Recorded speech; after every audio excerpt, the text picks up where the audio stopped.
another door closed. So our next step was to ask for a second referral to a doctor who had done more than 2 of these operations. Well, during a lengthy visit with this new doctor, we learned that he had done 12 of these operations in the previous year, and with a very low mortality rate. At one point during this visit, Greg and I glanced at one another, and with barely a nod, we knew that this was the doctor that God wanted to do Greg's surgery. And you know, looking back a few months later, I realized that if we had pursued the M.T. Anderson route, we would have been there during Hurricane Harvey.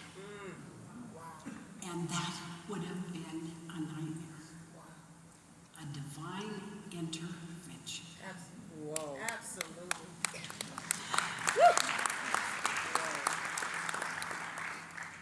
Well, my relationship with the surgeon was important. He described the operation, possible complications, and how he would deal with them. I agreed to do whatever he told me, and we asked him many questions, all of which he answered. I maintained a good relationship with him.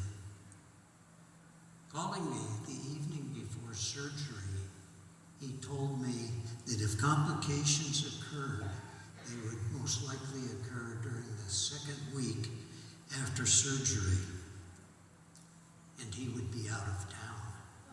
Therefore, he rescheduled the surgery. Well, I asked him what effect that delay in the surgery, am I on?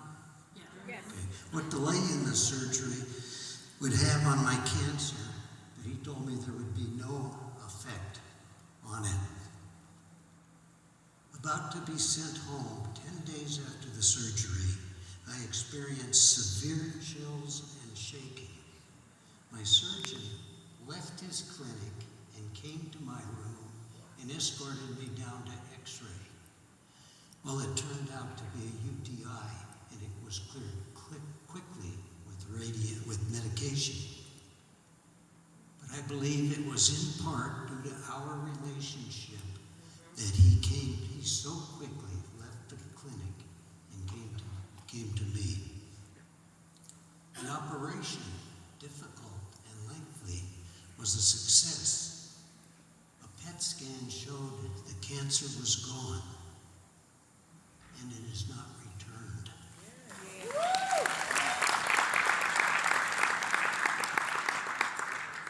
Amazingly, this was 8 years ago, come July, that I had that surgery.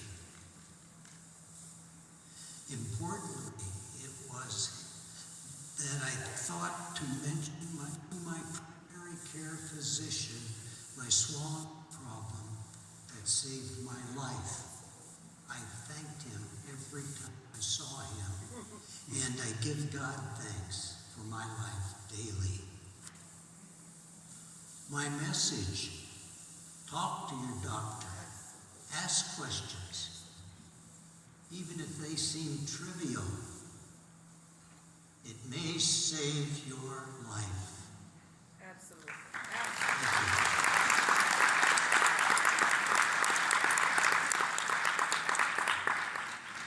Thank you, Pam and Greg, for sharing your journey. You know, you've had such an impact on me personally, and undoubtedly many, many others. So thank you again. So often in my role, I hear from doctors and patients that the best care is provided when it's a true partnership of the doctor and the patient.